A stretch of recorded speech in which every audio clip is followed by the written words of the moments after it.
దేవుని పని నిమిత్తము నేను వీటిని పెంటగా ఎంచుకుంటుని.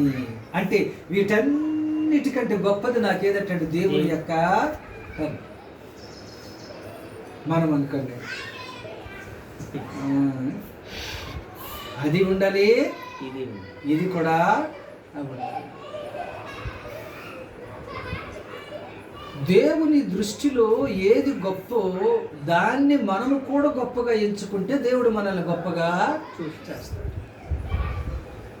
మనుషుల దృష్టిలో ఏది గొప్ప అంటే డబ్బు. డబ్బు ఉంటేనే ఏమొస్తుందటండి? విలువ వస్తుంది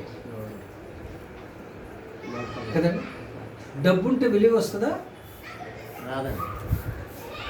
అసలైన విలువ అది కాదు. నీ దగ్గర ధనం ఉన్నా లేకపోయినా నిన్ను గౌరవిస్తున్నారంటే అది అసలైన. నీ ధనాన్ని చూసి ఎవడైతే నిన్ను గొప్పోడు అంటాడో ఆడు చాలా ప్రమాదకరమైన మనిషి. మీకు ఒక మంచి ఉదాహరణ చెప్పను. బైబిల్లో లూకా సువార్త 15వ అధ్యాయంలో ఎన్ని కథలు ఉంటాయి?